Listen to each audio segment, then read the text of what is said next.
एक ईमानदार ताजिर कारोबार के सिलसिले में सफ़र पर निकला। रास्ता पहाड़ों के बीच से गुजरता था। अचानक कुछ डाकुओं ने उसे घेर लिया। उन्होंने उसका सारा माल लूट लिया, उसे मारा पीटा और बेरहमी से उसके हाथ पैर बांध दिए। ताजिर गिड़गिड़ाता रहा, लेकिन डाकुओं के दिल में रहम नहीं आया। वो उसे एक ऊंचे सुनसान पहाड़ पर ले गए और उसे वहीं फेंक कर हंसते हुए बोले, अब तेरा मालिक तुझे खाना देगा।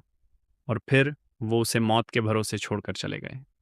ताजिर वहीं पड़ा रहा, न पानी, न खाना, न कोई इंसान। चारों तरफ सन्नाटा और नीचे गहरी खाई।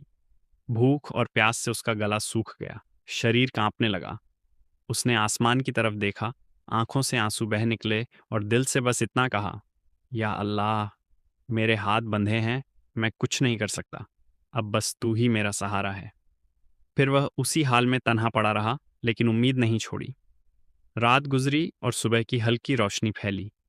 ताजिर की आंख खुली तो उसने ऊपर से परों की आवाज़ सुनी। एक शाहीन आसमान से उतरकर उसके पास आ बैठा। ताजिर हैरान रह गया। शाहीन की चोंच में रोटी का टुकड़ा था।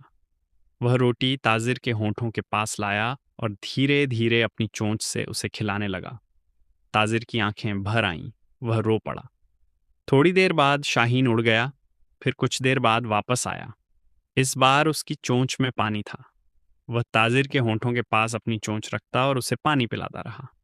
ताजिर की सांसें संभलने लगीं और उसकी जुबान से बस यही निकला, या अल्लाह, तू कितना रहम करने वाला है। और ये करिश्मा सिर्फ एक दिन नहीं हुआ। शाहीन रोज आता, कभी रोटी खिलाता, कभी पानी पिलाता। दिन गुजरते गए और ताजिर अल्लाह के दिए हुए रिज्क से जिंदा रहा। एक दिन कुछ शिकारी उस पहाड़ के करीब पहुंचे।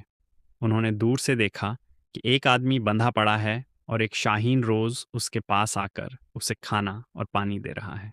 ये बात पूरे इलाके में फैल गई और आखिरकार बादशाह तक भी पहुंच गई। बादशाह ने कहा, अगर ये सच है तो यह अल्लाह की बहुत बड़ी निशानी है। वह खुद अपने सिपाहियों के साथ उस पहाड़ पर पहुंचा।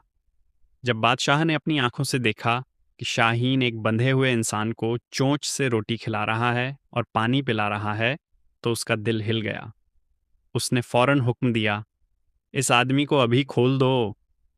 सिपाहियों ने रस्सियां काटीं, ताजिर को सहारा दिया, पानी पिलाया और इज्जत से महल ले आए। वहां ताजिर ने सारी कहानी सुना दी, डाकुओं की बेरहमी, पहाड़ की तन्हाई और शाहीन का रोजाना खाना पानी लाना। बादशाह की आंखें नम हो गईं। वह कुछ देर चुप रहा, फिर बोला, आज मुझे यकीन हो गया, रिज्क न दौलत देती है, न इंसानों की ताकत।